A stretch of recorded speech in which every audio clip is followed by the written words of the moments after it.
people have asked me, how did you come about making some of your decisions, right? And this is the way I come about making some of my decisions. I think about decision like, what would Barack Obama do if he was in my situation? Wow. What would, let's say, what would the president do if he was in my situation? Is he Buhari or another president? That's why I said the president. Oh, but actually, sometimes I actually think like, what would Buhari do if he was in my situation? I respect the president a lot, right? It takes a lot.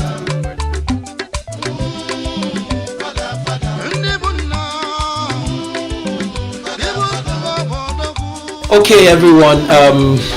This is the GrandFather podcast. I know it's been a while that you heard from me.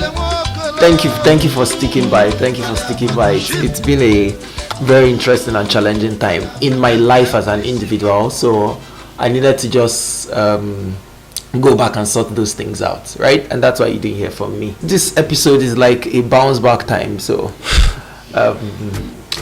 So yeah, thank you guys. So today I'm having a conversation with my friend Buchi. Buchi, how are you doing? I'm good. So Buchi is single, and he used to laugh anytime I say this thing. So in case, just chat me up, send me a message, and I'll link you up. This guy needs to go off the grid. Yeah, Buchi. So how has it been? Well, I've been good. Hey guys, my name is Buchi. I'm so privileged to be on the GrandFather podcast. Yeah. So I have a very high esteem for Egwu Nnanna. Oh my God. I respect him a lot, and he's a friend as well. So it's quite a privilege to be here. So I hope this will be fun. Yeah, I hope it will be fun. It's quite funny when you're in like a hotel room and it's just both of you and you're talking to yourselves. Then there's this mirror like by the side, so you have to just look at and feel like you're in front of people, right, and talking. So it's not easy to host a podcast though for those people who are thinking otherwise. Okay, let's get to it, right? Imposter syndrome. Oh. What's it about imposter syndrome? Okay, what do you mean what's it? Is it the fear of imposter syndrome, or is it the idea of imposter syndrome? The idea of imposter syndrome, generally. Okay, fundamentally by definition, imposter syndrome has to do with something that happens to you as a result of, should I say, when it happens to you in a particular point in your life. Yeah. It's more or less self-doubt. Okay. But it's kind of a heightened sense of self-doubt. Okay. So it kind of cripples you. It has a crippling effect. Yeah. That doesn't let you actually get into, or stops you from doing what you wanted to do, or keeps you back, holds you back, basically. Okay. So it's very common with creatives. So Okay. they have this idea that at some point they are unable to go forward because they feel that they have a sense of inadequacy. Okay. They think that they've not learned enough to teach as much as they think they want to teach.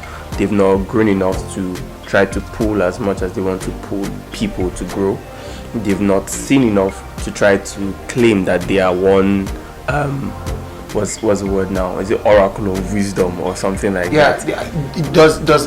I think imposter syndrome happens to the best of us, right? It happens to literally everybody. Literally everybody. There was a time I was thinking that, are you sure that this achievement that you have was not on the basis of luck? Yes. Right? Or are you sure that It wasn't just a privilege? It wasn't just a privilege. It wasn't just a stroke of coincidence. Or are you sure that you can beat your chest and then achieve this result again? Do you get like? So sometimes it's I think it happens to the best of us. Yes. Deep-seated self-doubt too, right? Yeah.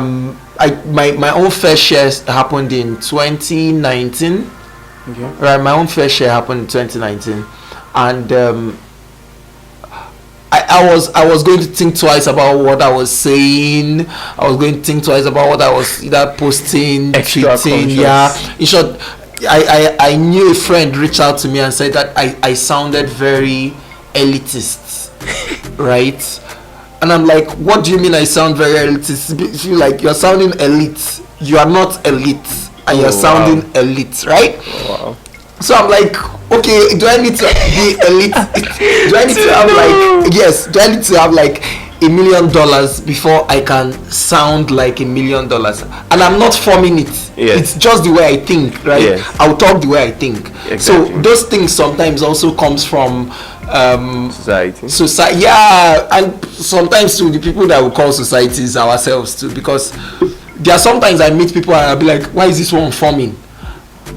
Right? Yeah.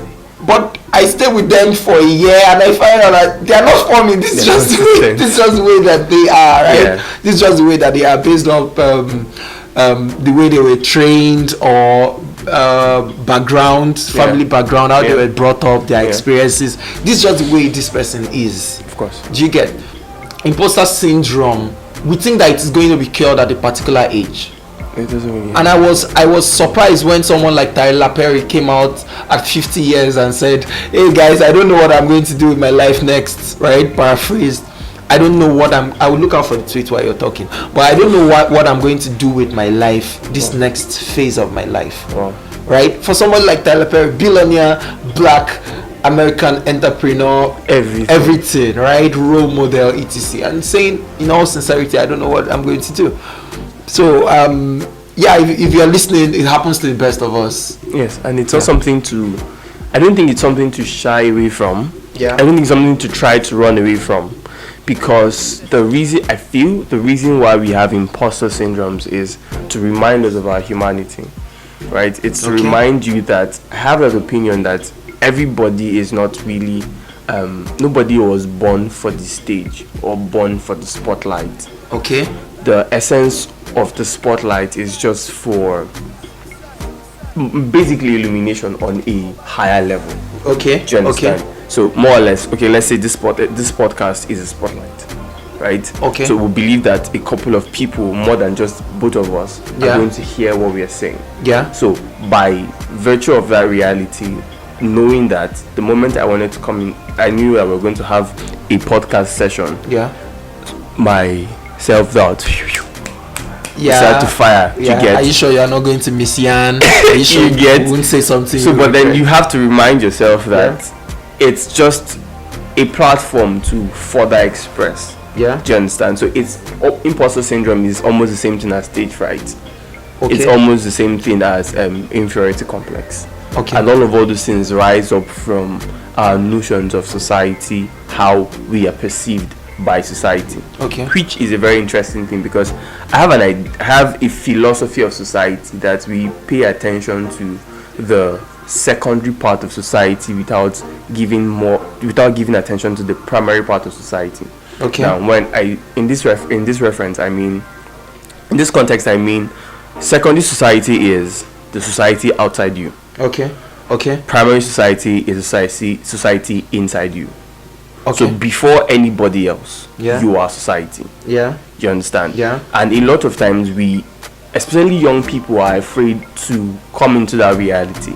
So for some reasons, you are acting as though you are not society, as though you do not have a say in what happens. Yeah. Do you understand? As though you do not have a stake in what happens in your own reality, which is quite sad, because the reverse is the case.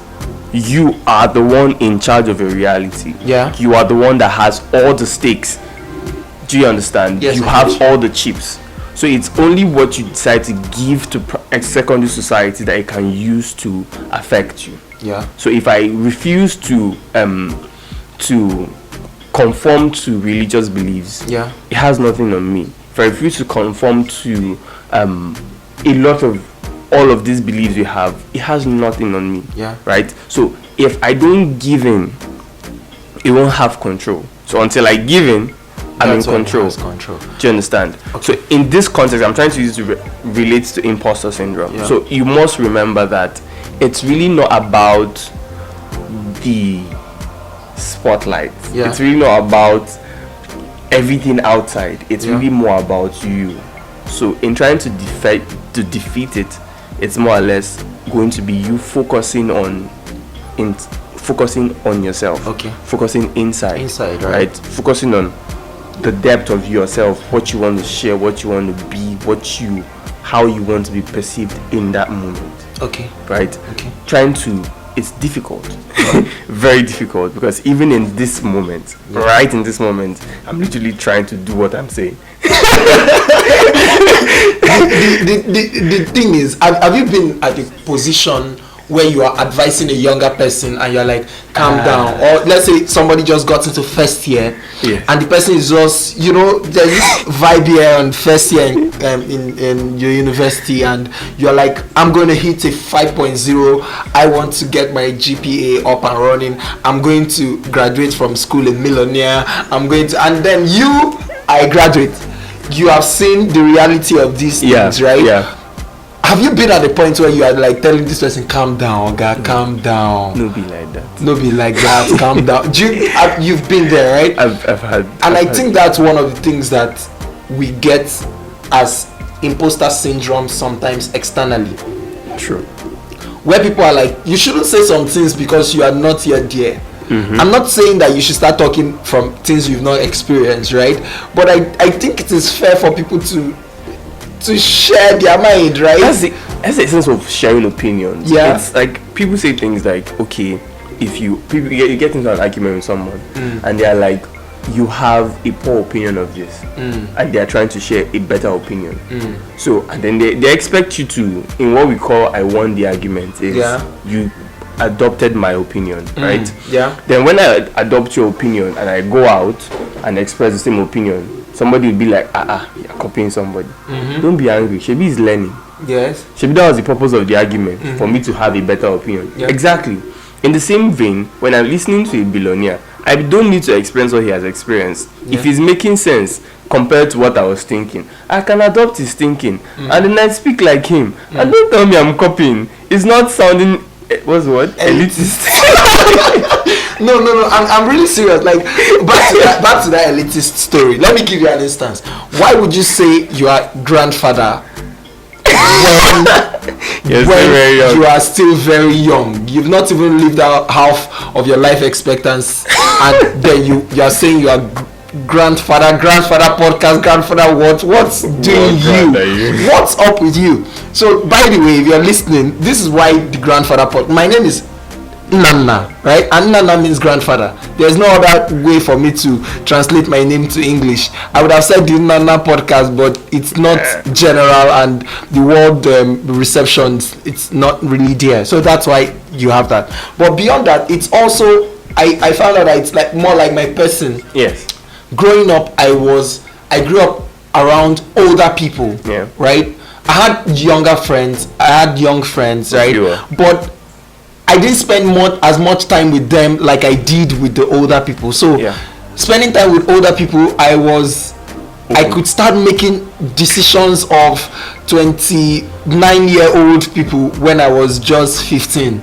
Sure. Like I was thinking a lot about the future. I could start balance and check about this my decision, what's it going to cost, is this the best way, right? And by the way, let me just share this tip. It's by the way, a lot of times people have asked me, how did you come about making some of your decisions, right? And this is the way I come about making some of my decisions. I think about decision like, what would Barack Obama do if he was in my situation? Wow. What would what would the president do if he was in my situation? Is he Buhari or another president? That's why I said the president. but actually sometimes I actually think like, what would Buhari do if he was in my situation? I respect the president a lot, right? It takes a lot to be the president. Yes. Whether you like it or not, whether you say he's uneducated or not, whether you say he doesn't know what he's doing, he's what we've got. You are not the president. If you think you're smarter than him, be the president. Beat him at it. Do you understand? So that's by the way. So what I just think about like my idols or my mentors or the people that I respect so much, right? Yeah. What would they do? Okay. If they were in my situation right now? Yeah.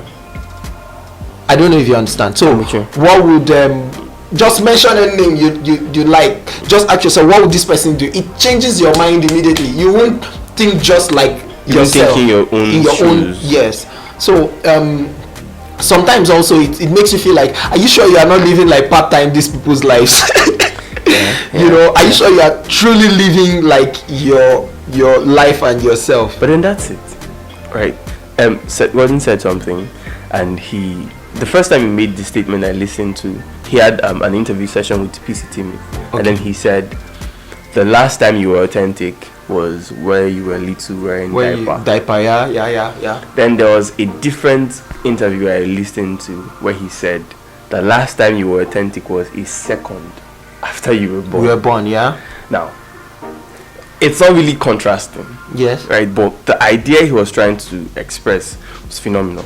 The fact is, you're not really a construct of what you think you are. A lot of pieces you get. Yes, from the world. Everything you think you are, or anything you think you are, as in the word authentic or original, is a lie. In most cases, because when you were born, you didn't have a choice of your sex, or is it sex or gender now? Which one? Let's not go into it. I have there's a podcast coming up, right? LGBTQRSTUV, okay, right? Awesome. That's a different, we'll talk about that one extensively with someone else, right? So I don't branch in there. Some people can be quite sensitive. So you're not conscious of the tribe you're born into. Yeah. You're not conscious of the nation, the country, your financial status of your parents, the family you were born into, the placing of your position of your birth, maybe last child or first child, all those things. And the crazy part is, all these things, even before you were born, had the way it's going to affect your reality. Then you're born. Then your father begins to tell you things, your mother begins to tell you things, the teachers begin to tell you things. So in reality, nobody is a construct of themselves, because everything you know of yourself is a contribution, consciously or subconsciously, from your surrounding, the people in your life, and all the exposure experience you have. The whole idea of nature and nurture, but beyond that, experiences, exposures, prejudices, right? It's what creates who people interact with on a day-to-day basis. So you're not just Egwu Nnanna, you're a combination of Barack Obama, no doubt, because you've listened to him, you've learned from him. You're a combination of Ravi Zacharias, you're a combination of Seth Godin, you're a combination of Jordan Peterson. All those guys you listen to, you carry bits and bits and bits of them. Very because true. you've spent time in their heads, and they are not on their own entirely that. Whatever it is they are. So that's where you now talk about personal branding, because you're now trying to create a person that people can connect with, right? Because awareness now becomes, okay, this is what I have been, this is what I want to be, right? That's now a different state of awareness. So you're now walking into becoming who you want to be, right? So it's really that. So I do not think that anybody anywhere, the person that said you sound elitist, the word elitist didn't just pop into his head. He heard it from someone. So so do you understand? You're very right. It just goes on and on and on and on and on. It's just one crazy circle, like everybody. What do you think about this, right? I would share an experience with you. And this leads us into another talk, right? All right. The whole celebrity status. You just talked about personal branding. And anytime anybody's thinking personal branding, they are thinking celebrity. 50,000 followers. 50,000 followers. You get or more. And for instance, let me state this very clearly. I don't care about it. I don't care about it. In short, when I was creating this what do you call it, YouTube channel, whatever, I turned off the comments, and it was a friend that reached out to me and said, why don't you want us to express ourselves on your... I was like, okay, put it on, right? Express yourself. Awesome. But if it's about you coming to tell me you are good, you are not that, there are 7 billion people in the world. There are many things I don't like. Of course. there are many things they or will also not like. Yeah. So if somebody comes to my podcast and listens to it and likes it, well, thumbs up, that's great. Awesome. But I won't, because of 50 people who don't like it, discard the 6 billion 800 and something million 900 and something thousand people who are potential people to like it. Yeah. Do you understand? And this whole celebrity status stuff, someone recently said, okay, yeah, we were discussing right back then in the car, and I said that people want you to, the whole stuff of be yourself is just a facade. Yeah, it's just a lie. Do you understand? Lie. Because by the time you start being yourself, you run. Everybody runs. They'll be like, no. This is not the you we thought you are. You are, right? This is the template you should use to be yourself. So they tell you be yourself, but they want you to use a template to be yourself. Do you understand? Yes. Right? And then another thing is, I think for the best minimum, when they say be yourself, they want you to be the best version of yourself. That's great. Be the guy who doesn't make that mistake. Be the guy who doesn't talk like that. Be the guy who, do you understand? Yeah. Right? So that celebrity status also, in terms of personal branding, it is totally wrong to me. Let me share this story with you. So I was in a bus. Yeah. In a mini bus, right? Bus. And then the bus drove from my destination, stopped at a bus stop, right?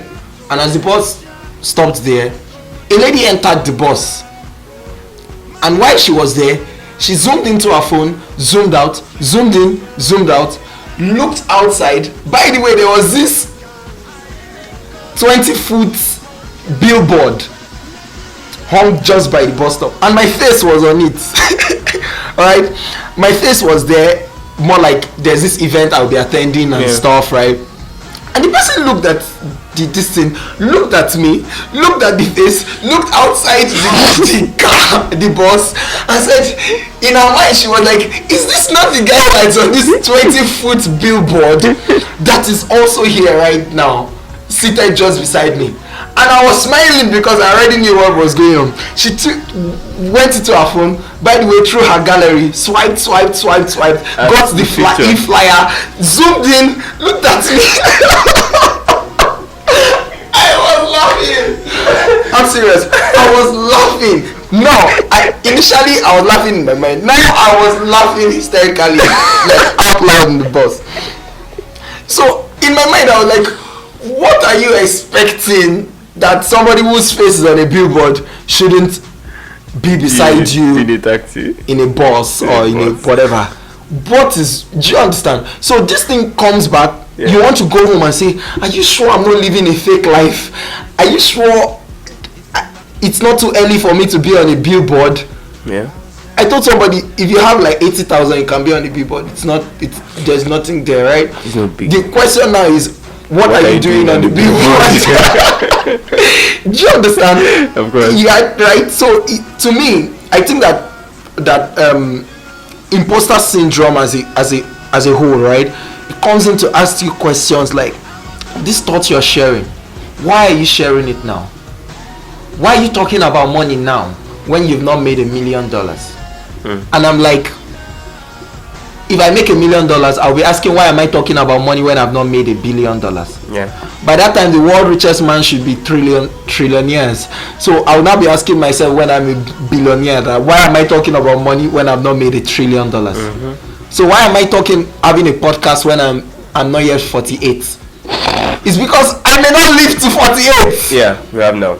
That's just it. So, but even if I'm talking now, I have to talk within the construct, within the confines of my knowledge and experience and understanding. And over time, if there's something new, I'll come and say, hey guys, found something new. Sorry, that's what I said before. Sorry. Do you understand? Yeah. Right. So that's quite true, because we're not God that has a full picture of what it is in the future and the past. Yeah. The truth is, the truth remains the fact that we are not in the future. We will never be in the future. We will never be the future. Like all of what we think is the future is a lie. The moment you get into that thing you call the future, you realize that it's different from what you were thinking. So what you were thinking is a lie.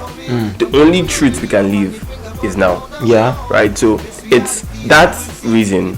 When you think about that, you see the reason why it's difficult for people to be themselves, because they are comparing themselves today with the picture they have of themselves in the future. Right? And that's an unfair comparison, because that guy in the future is unrealistic. So it's things like questions like, what would you say to your younger self 10 years ago or 15 years ago? I wouldn't say anything to my younger self 15 years ago. In fact, I wouldn't say anything to myself last year.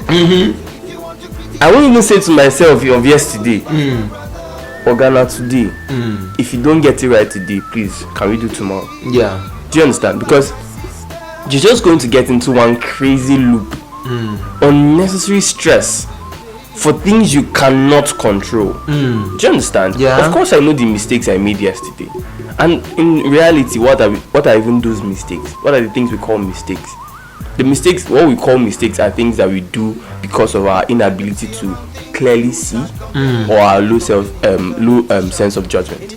Right? There are a lot of prejudices that come into moments that makes us biased and unable to see clearly and decide well. It makes us human. Right? So, and that's really where the whole celebrity status thing comes in. Now, because you don't want to accept your humanity. Okay, I have few celeb friends. Sorry, this is not dissing you. Right? You guys know me. But no offense to people that are actually being celebrated. Yes, we're all celebrated in different capacities. Exactly. We should be celebrated. Everybody should be celebrated, even if it's by one person. And it doesn't have to be on your birthday. Exactly.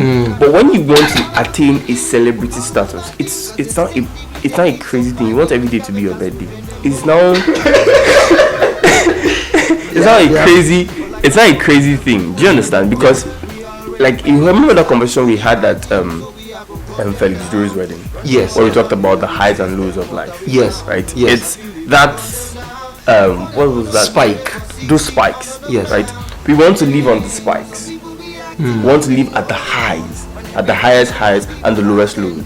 So it makes today you are at the peak of excitement, and the next day you are at the depth of depression.